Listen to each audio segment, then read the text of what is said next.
Hello, my name's Lola, and I'm directed to Resident Evil Survivor on PlayStation by Angry Video Game Nerd. I know most of the Resident Evil games, but I've never heard this one. This was recommended to me by Beja Salim, I think that's how I pronounce it. Sorry if I mispronounced it. But yeah, let's see what Nerd thinks about this one. If you want to like, comment, subscribe my channel, you can. If you don't want to, that's fine too. Here we go.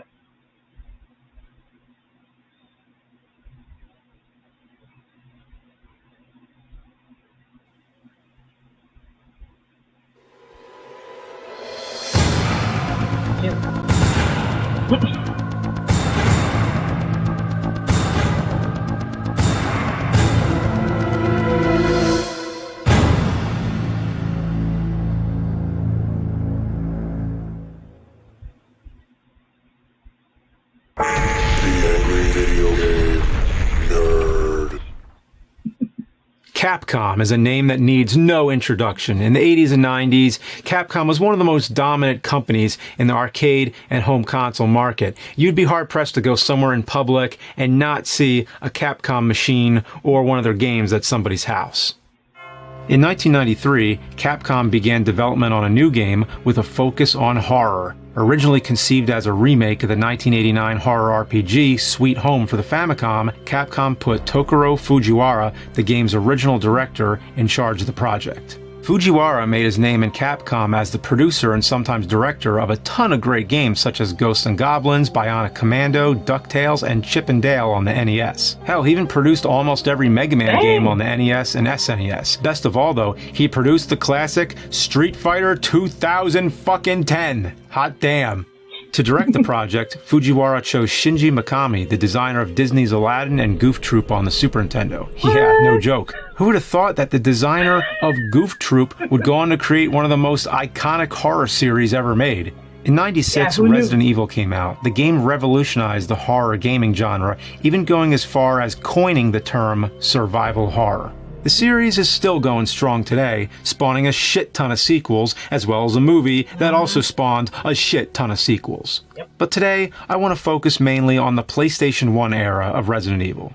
The game's focused less on all-out combat and more on conserving your items. This adds a lot of tension because if you run out of ammo, you're fucked. This is where the survival part of the genre comes in. It's about escaping rather than fighting. The controls take a lot of time getting used to. I've referred to them in the past as tank controls because pushing up makes you move forward no matter what direction you're facing. Pair this with the camera angles and it's real disorienting. I fucking hated the tank controls, but looking back on it, it did nothing to hurt Resident Evil's legacy. One thing I find funny is at the end of every game, you trigger a self-destruct timer. It's like they couldn't come up with any more ideas how to end the games, so they just rehashed the ending of the first one.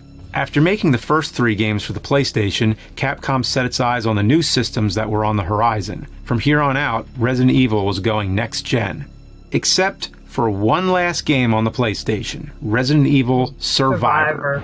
The game came out in 2000. By then, a real Resident Evil sequel called Code Veronica had already hit the Dreamcast. Not to mention, the PlayStation 2 was only a few months away. So basically, this game is kicking the PlayStation while it's already down.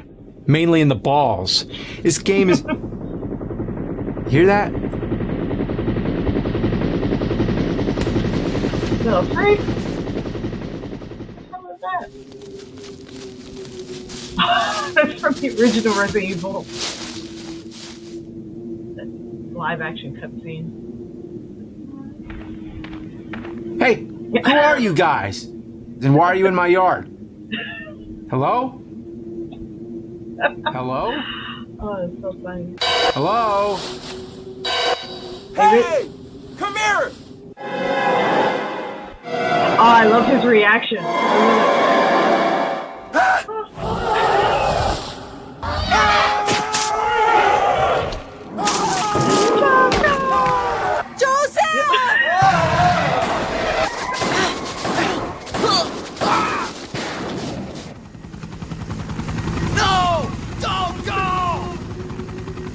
There goes Brad. Wow. What an asshole. Pretty much, yeah.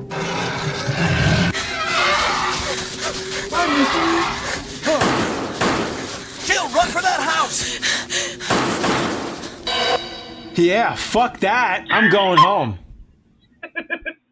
Straight up, nope. Like, bro, I would do the same thing too. But nope. You see that shit? Well, I guess I gotta explain. The Umbrella Corporation, they moved in next door, set up a secret lab, and now there's monsters and stuff, and I don't know what to do. Well, I guess I'll pop in the disc, play some Resident Evil Survivor, have a pint, and wait for all this to blow over. Shaun of the Dead reference. How's that for a slice of fried ass? So here we are, Resident Evil Survivor, the turd of the series. The unplanned turd when Capcom shit their PlayStation pants beyond any hope of cleaning. So bad they had to throw it away. The game starts with a wall of text that takes forever to scroll. Even the narrator doesn't have the patience to wait for it. He reads most of it before it even hits the screen. To wipe out the entire city. However, this was not the only location where an outbreak occurred. Then the cutscene starts, and man is it ugly. Just look at the intros for Resident Evil 2. At the time, these looked great, and this came out 2 years before. So this guy's seen hanging from a helicopter, falls off, and the copter crashes. Then that same helicopter shits another guy out. Seriously, look at this. The helicopter's on fire, and this dude just shoots out like a turd with an explosive fart behind it. And there's your main character, Helicopter Diarrhea. What a lame character. He looks generic, and his clothes are that particular shade of mold-covered shit green. Man, how many times can I talk about shit before I even played the damn game? So the game starts, and it's in first person, which seems like it would be awesome. Yeah, a first-person Resident Evil game sounds like a great idea on paper. Too bad it's on toilet paper. You know, I've probably talked about shit more times than I've actually shit. But it's a fact that when they wrote down the idea for this game, they wrote it on toilet paper. Toilet paper that was already used. All right, let's get on with this. Yeah. The main problem is they kept the controls of the other games. Also, to fight, you have to hold down R1 and move a cursor on your target. The game was originally made as a light gun shooter with GunCon support, but that might have made the game somewhat decent, and that's obviously not what they were going for here. You run into an alley and fight the first zombie, and it's awful. You shoot him 4 times, he falls awkwardly and shits a key out. Seriously, look at it. It comes out of his ass. You know, I'm starting to notice a trend here. The zombie shits out a key, the helicopter shits out the main character, and Capcom shit out this game. After you pick up the key, you choose between 3 doors. Each one brings you to a different location. This place is some kind of movie theater. Here you come to your first puzzle, if you even call it that. In the older games, you had to solve puzzles to find certain items and open new paths. Some were easy, like pushing blocks to make a bridge, but others you'd have to use a little more thought, like pushing buttons in the correct order to find an item. Resident Evil Survivor, however, just has you find an item in the same room and use it. Here, you find some film and put it in the projector. Afterwards, you run back to the theater, and there's a key for no reason. So you get the key and leave the theater. Then you encounter some zombie dogs and a ringing phone. The phone hang up? How about the fucking game turn off? At this point, the game starts throwing a variety of enemies at you, but you always face one type at a time. There's a mix of monsters from the first 3 games, like these jumping lizard guys called hunters, giant spiders, birds, and lickers. Yeah, that's their name because they have a giant tongue they lick you with. Real clever. Sometimes you run into this big asshole. At first I thought he was the boss, but he's so easy and he shows up a lot. At one point you're walking in this dark cave or something, and there's like 10 of them. They give you ammo when you kill them by shitting it out, of course. The same guy shows up in Resident Evil 2, but there, he's scary. He stalks you all throughout the second scenario. Mr. X. He even transforms in the end and becomes the final boss. But here, he just walks around like he's lost and lets you shoot him. Seriously, I kill every one of these guys and barely ever take a hit. So anyway, I head into this library and there's this tiny bald guy who calls you Vincent. Yo, when did Danny DeVito... What the hell is Danny DeVito doing here? He tells you that this is all your fault, and then he runs away. I sense a twist. It turns out that the little guy is the janitor of the fucking sewer, and he actually lives down there. You find this out by reading his diary that's just left on a desk. Dear Diarrhea, I'm the biggest... It's like, I'm sorry. When does the sewers need a janitor? And why does the janitor live there? Like, what? Like, dude ain't got a home? Like, what? Fucking loser in the whole world! Through reading it, you also discover the main character is the evil Vincent, a high-ranking member of the Umbrella Corporation and the man responsible for the outbreak. What a twist! I am Vincent. It was all my fault. Then a kid walks in and dances like he has ghost peppers concealed in his...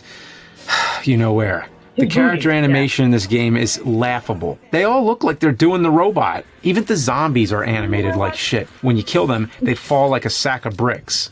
Wow. Either there's some frames missing, or a gravity rift opens and thrusts them to the floor at the speed of light.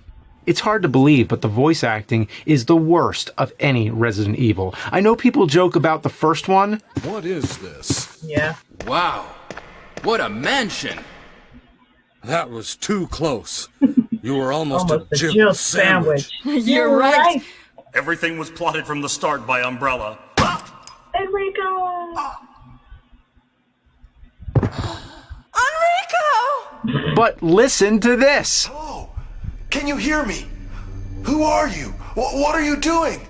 Answer me! Umbrella. So this is where the city is controlled from.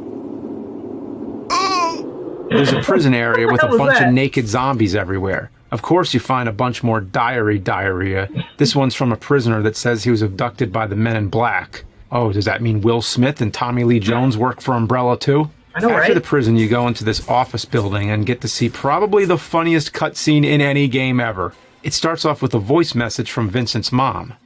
Vincent, it's me, your mother. My mother. Vincent, please, listen to your mother. I want you to leave Umbrella. I want you to stop performing those terrible crimes and just come back home. That's in the finished game. Next, you get the worst run cycle ever. Look at that. The kid runs full force and only goes like 3 feet. Was this really the best they could have done? So you chase these Apparently. little bastards through a river or something, and you run into these weird vibrating giant spiders. I think they glitched, but I played through this part a couple times, and it always happens. The game I have is in near perfect condition, so my only conclusion is they're meant to just vibrate.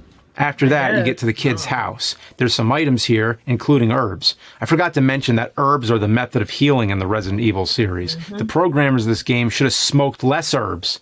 You can combine herbs together if you have an hour of free time. Just look at this. I picked up a red herb and I want to combine it with a green herb to make a full heal. I select the green herb and then have to find the red herb. The scrolling takes forever. In the older games, it was like 2 seconds.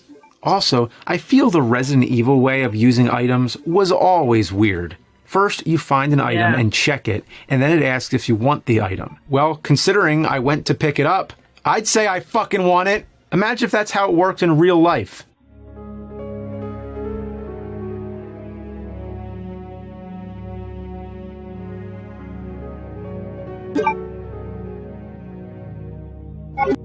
Yeah, duh.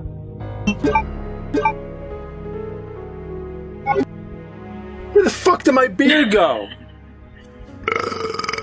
When you There get you to the go. kid's There's your house, answer. you find the girl hiding in a room. It turns out the boy went to the Umbrella factory, so you have to go find him. How he Why? made it there is beyond me, because there's all kinds of hunters, dogs, and those big trench coat bastards. The Umbrella factory has some of the worst music I've ever heard. And Resident Evil's known for having great music. It's creepy and unsettling. But this sounds like somebody bought a $2 Casio at the Goodwill and threw it down the stairs.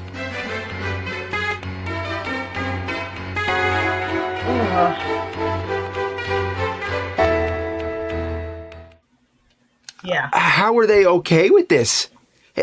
Was there any quality assurance?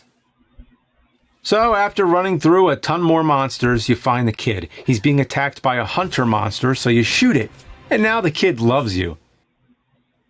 Please forgive me. What are you talking about? It's not your fault. Vincent is the one who caused everything. Well, I mean, You? What do you mean? You're the detective. Your name is Ark Thompson. What? So it turns out you aren't Vincent. You're some dickhead named Ark Thompson, and you were acting as a spy to expose the Umbrella Corporation. The guy dressed in white who fell from the helicopter is actually Vincent. What a twist. This is where the game's writers make the lousiest attempt possible to connect this game to the Resident Evil canon. That's right. At the request of my friend, Leon S. Kennedy, I came here to investigate. Oh, yes. I remember. I remember everything. That's right. Leon from Resident Evil 2 is this asshole's friend. Leon was probably sending Ark there to die. Also, I find it weird he calls Leon by his full name. Who the fuck does that? And this is internal monologue. He isn't talking to anyone. So you send the kid, by himself, back to find the girl. And they're supposed to meet you at the evacuation route later. Oh, and cue that self-destruct timer.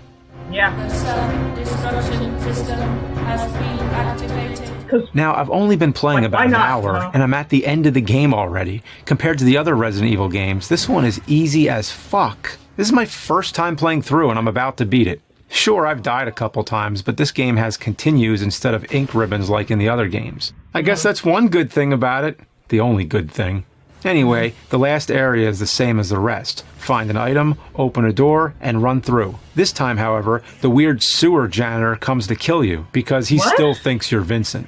Too bad he gets killed by this Naked Claw guy. I know he's called the Tyrant, but I like Naked Claw guy better.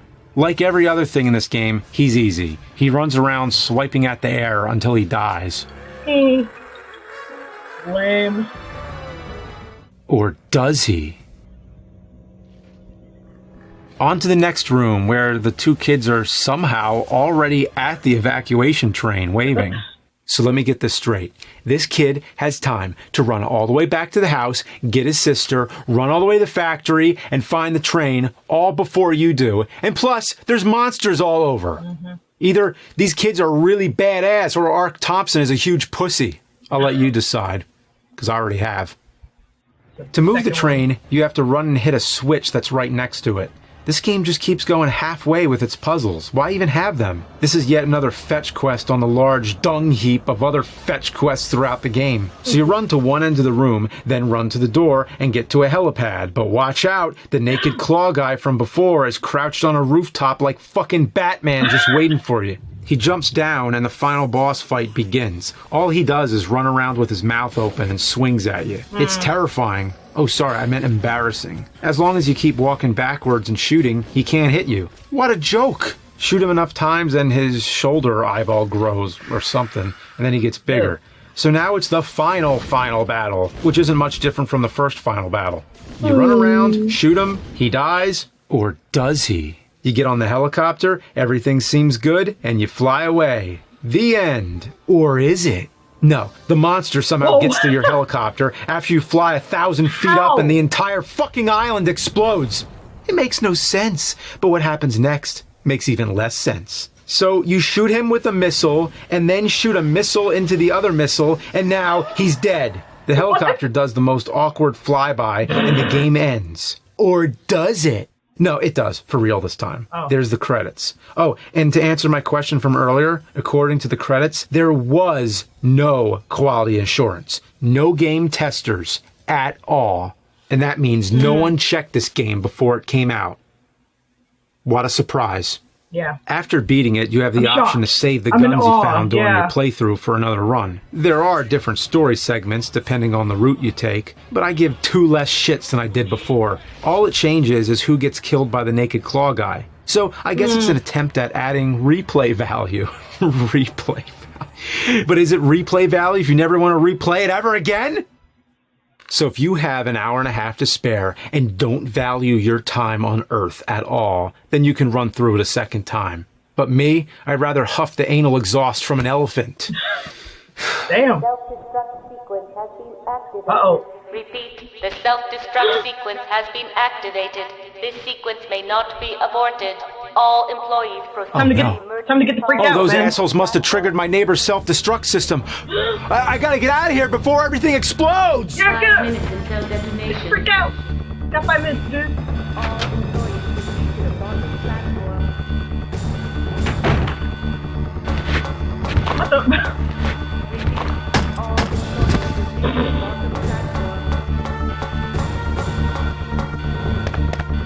Go, dude, go! Oh! And they did a really good job editing the third game.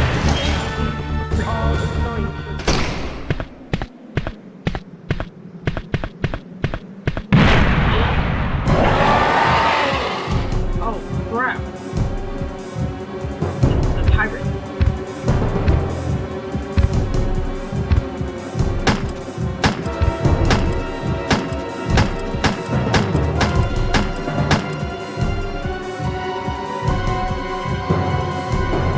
Hey, nerd! Use this! Take this! Or, yeah, that too. Boom, James.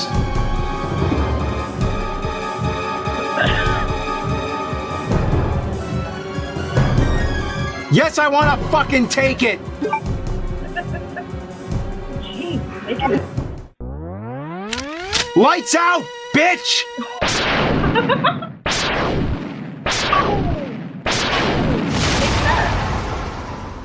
Yeah. Take that, mofo.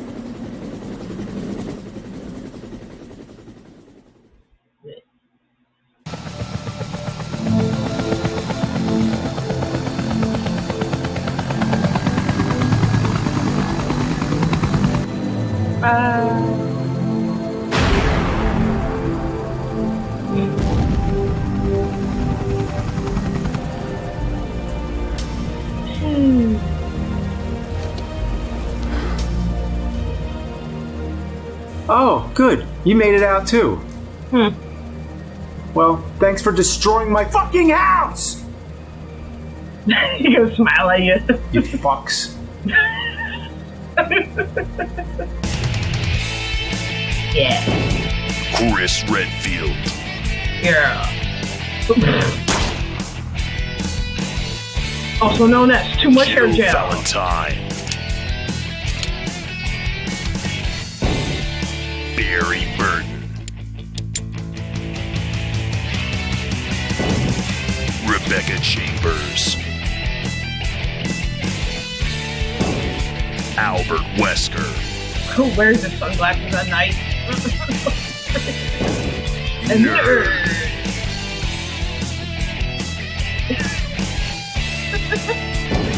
He's just like, why am I The here? Angry Video Game Nerd.